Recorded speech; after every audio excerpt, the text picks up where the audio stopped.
The prescription of divine revelation must be complete for it to be meaningful. I'm going to explain what I'm saying here. Divine revelation has two legs. There is the leg of knowledge or information, and there is the leg of wisdom or solution.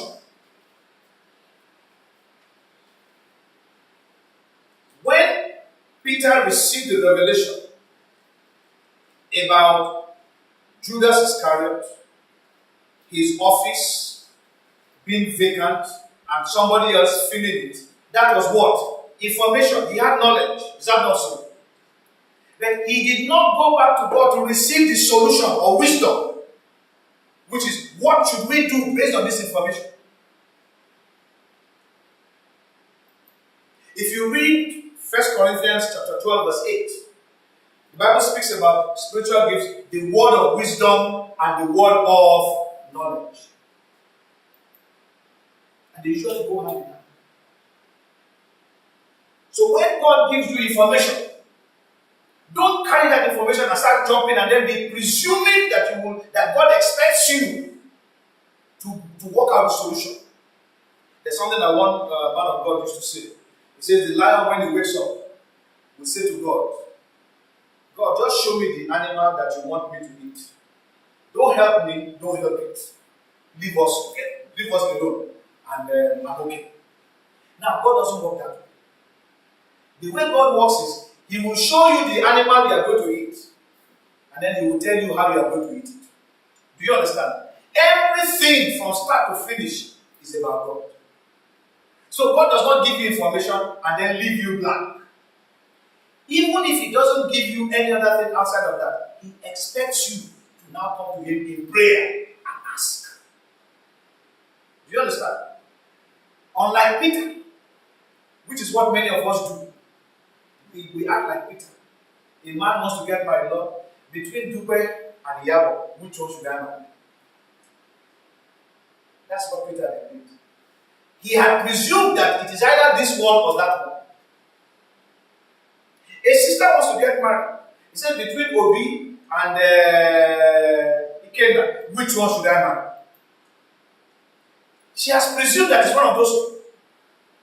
And then, of course, because that thing is strong in her mind, she will receive one. Just like they cast lots and chose one. But God will not believe it. Who told you that God is interested in either Dupe or Yabo for you? Or in either Obi or Ikenna for you? It might be somebody else. The fellow's name might even be Adam.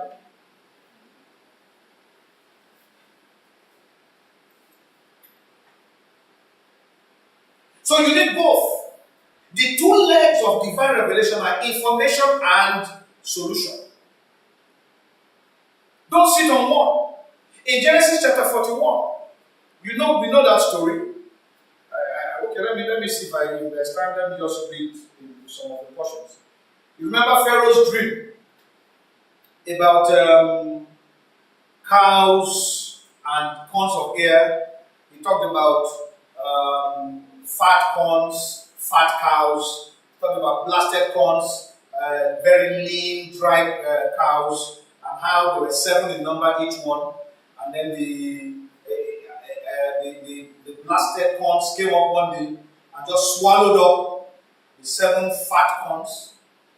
And they never grew fat. In fact, they were even drier. The lean cows came and ate up the fat cows, the 7 fat cows, 7 lean cows ate up the 7 fat cows, and the 7 lean cows did not grow any fatter, they were even drier, and nobody could interpret it. Then they called Joseph to come and interpret. Look at the first thing that happened here. Let me just read verse 15 and 16. And Pharaoh said unto Joseph, I have dreamed a dream, and there is none that can interpret it. And I have heard say of thee, that thou canst understand the dream to interpret it. Look at Joseph's reply. And Joseph answered Pharaoh, saying, it is not in me. God shall give Pharaoh what? An answer of, it's only God can interpret. So it's to him that you go. Joseph understood that. Many people are behaving now saying they are the ones who interpret the dream. Say, tell me the dream, I will tell you the interpretation. You have found the soothsayer. If God does not speak to that man, then you won't understand what he's saying. He will just tell you something else. I heard somebody who has written some people are writing books on dreams. How you can interpret a dream. They are writing books on those things. There's no book like that.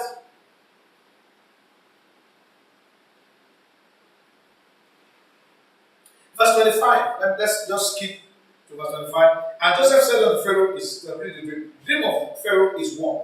God has showed Pharaoh what he is about to do. The 7 good kine are 7 years, and the 7 good years are 7 days. Let's just skip and go on to verse 31.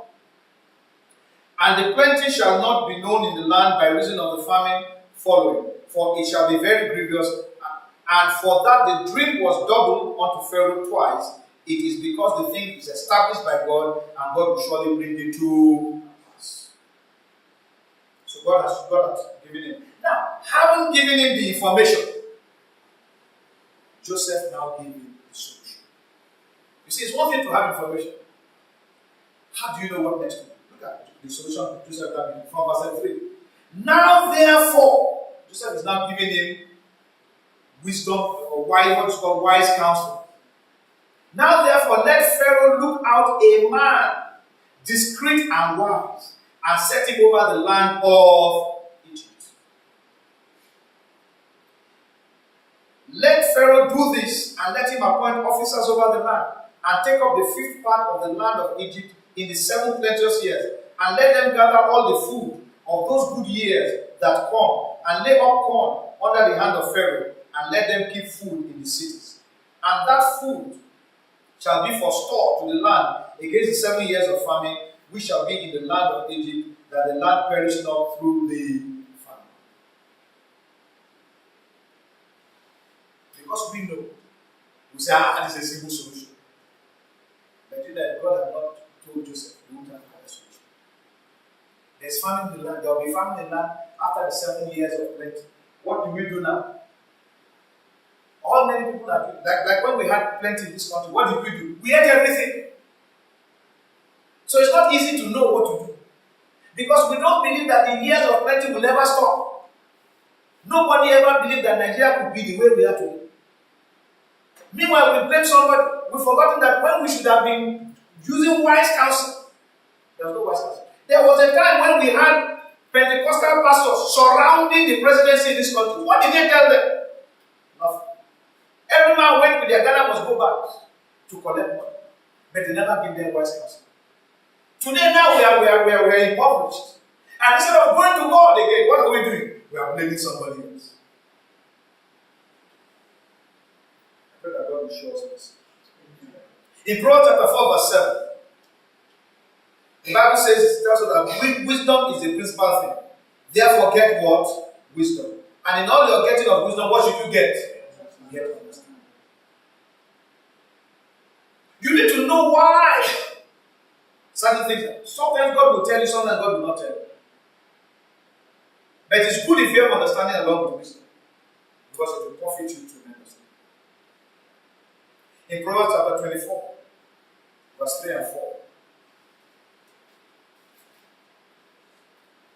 it says, through wisdom is an house builded, and by understanding it is established. And by knowledge shall the chambers be filled with all precious and pleasant riches. Can you imagine a house that is filled with all manner of pleasant things, but it's not built on any solid foundation of wisdom? What will happen to what you fill the house with? It will be wasted. Or a house that is not established on any firm foundation. You just fill it with rubbish. Even though they are expensive, they will be lost. So yes, knowledge is good, but it is better to have it along with wisdom. The Bible says that an inheritance without wisdom will go to waste. So it's always wise to have both inheritance